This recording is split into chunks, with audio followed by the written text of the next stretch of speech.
PH scale के बारे में जो लास्ट टाइम हमने इक्वेशन पढ़ी थी, मेरे ख्याल से पढ़ ली हुई है।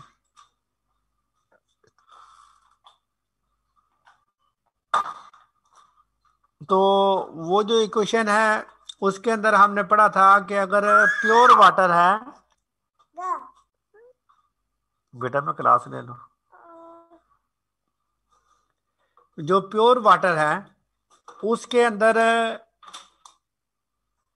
जो आयोनाइजेशन एबिलिटी है हाइड्रोजन और हाइड्रोक्सिल आयन की, वो बहुत कम है। और वो ना होने के बराबर है। और जो कैलकुलेशन हमने लास्ट टाइम की थी वो 1 रेज × 10⁻⁻14 की थी, अगर हाइड्रोजन और हाइड्रोक्सिल आयन आयोनाइज होते हैं। ये लो,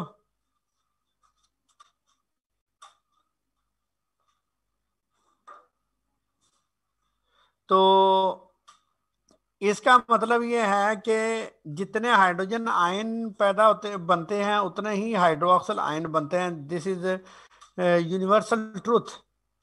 कि कभी ये नहीं होगा कि हाइड्रोजन आयन जितने पैदा होंगे उससे कम हाइड्रोक्सिल आयन पैदा होंगे। तो पीएच स्केल भी इसी कंसंट्रेशन की बिना पे ली गई थी।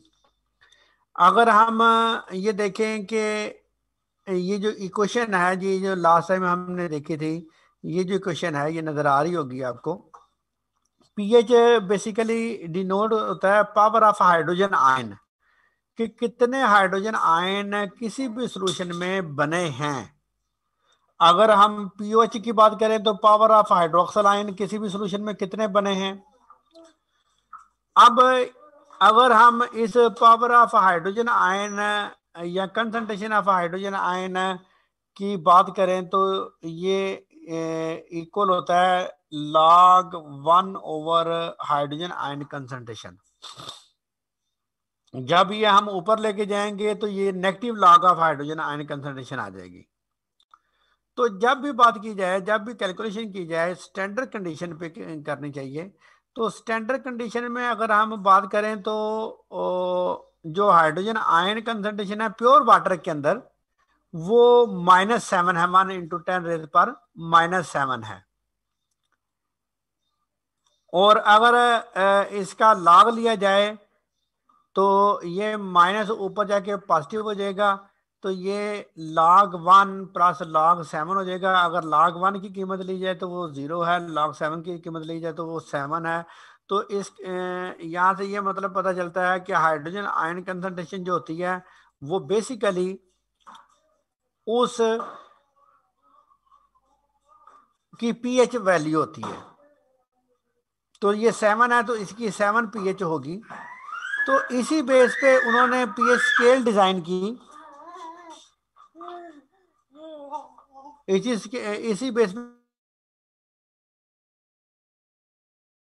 तो इस टेबल के अंदर ऊपर हाइड्रोजन आयन है। ये हाइड्रोजन आयन पहला कॉलम जो है हाइड्रोजन आयन कंसंट्रेशन को डिनोट करता है।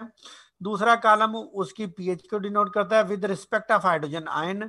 तीसरा कॉलम जो है वो हाइड्रोक्सिल की कंसंट्रेशन को डिनोट रिप्रेजेंट करता है। और ये पीओएच को रिप्रेजेंट करता है। उन्होंने इस बेस पे स्केल बनाई और इस के दरमियान में 1 डिजिट। तो अगर हम न्यूट्रल की बात करें, प्योर वाटर की बात करें, तो टोटल जो होंगे वो हर सूरत में 14 करने होते हैं। टोटल 14 होने चाहिए। तो अगर हम इसकी बात करें तो 7 + 7 ये 14 हो जाएंगे। अगर हम इसकी पावर -6 कर दें तो ये 6 है, 14 हो जाएंगे। अगर हम 5 की बात करें कंसंट्रेशन की तो इसकी पीएच 5 होगी, इसकी इसकी दूसरी की कंसंट्रेशन इतनी होगी और ये 9 हो जाएंगे। तो इन दोनों के दरम्यान में डिफरेंस जो होगा वो 1 का होगा। और जितनी उसकी पावर होगी उसके लिहाज से उतनी उसकी पीएच होगी। और जितनी पीएच होगी उसके रिमेनिंग जो होगी वो उसकी पीओएच डिटरमिन होगी, टोटल उसकी 14 हो जाएगी। इस बेस पे उन्होंने पीएच को रिप्रेजेंट किया। इस पीएच के अंदर 2 डिजिट के दरमियान में उन्होंने 1 का डिफरेंस रखा। 1 का डिफरेंस का मतलब ये है कि ये 10 टाइम्स ग्रेटर देन या लोअर देन दिस वैल्यू होगा। इसके अंदर अगर देखा जाए तो पीएच मुख्तलिफ सोल्यूशन की उन्होंने देखी, तो बाज मसलन गैस्ट्रिक जूस की पीएच ये 1-2 के अराउंड में आती है। इसकी पीएच कोला की जो पीएच है वो 3 होती है। ये एक मिनट बचो, अगर ये मुख्तलिफ सोल्यूशन की पीएच उन्होंने डिनोट की हुई है। और नॉर्मल जो पीएच है वो ह्यूमन ब्लड की या टीयर्स की होती है, जो हमारे आंसू होते हैं।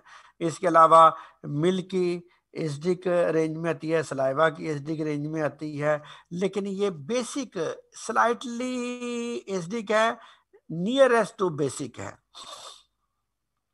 ब्लैक कॉफी है, बियर है, टमाटो है, ये तमाम इसी तरह हाउस होल्ड ब्लीच है, हाउस होल्ड अमोनिया है, सोल्यूशन ऑफ बेकिंग पाउडर है, स्वीटनर है, एग वाइट है। तो इनकी पीएच डिफरेंट होती है। अब जो पीएच है बेसिकली ये हम जैसा बारे में कहा जाता है कि इसकी कंसंट्रेशन है। कभी भी आप लेबोरेटरी के अंदर काम कर रहे हो तो आपको अगर टीचर कहे कि जाओ बेटा इस सोल्यूशन की पीएच मालूम करके लाओ, तो आपको कभी भी टीचर नहीं कहेगा। उसकी वजह, उसकी एक खास वजह है कि जो इंस्ट्रूमेंट है वो हमारा पीएच को डिटरमिन करता है, पीएच पीओएच को डिटरमिन नहीं करता।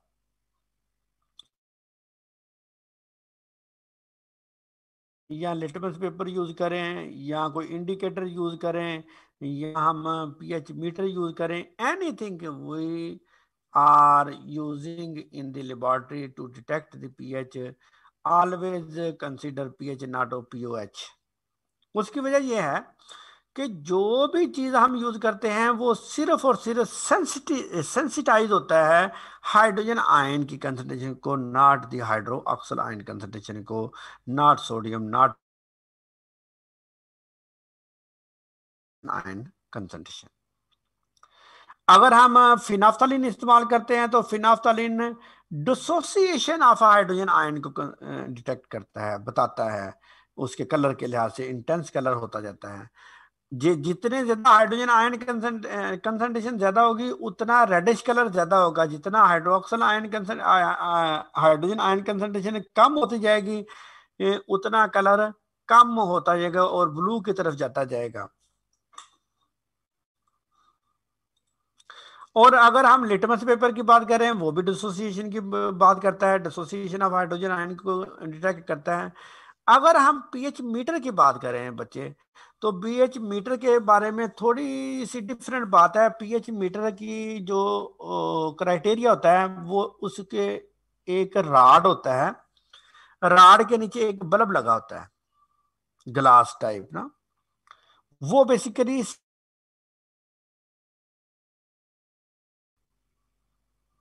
वो सेंसिटाइज करता है।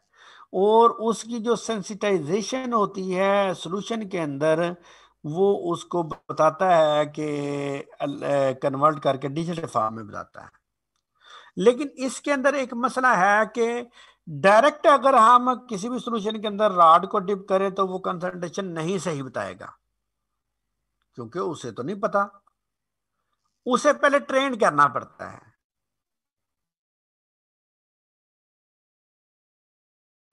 वाटर के साथ, फिर डी आयोनाइज वाटर के साथ। फिर हमारे पास 3 सॉल्यूशन पड़े होते हैं डिफरेंट पीएच के ऊपर। एक न्यूट्रल का होता है, एक एसिडिक पीएच का होता है, एक बेसिक पीएच का होता है।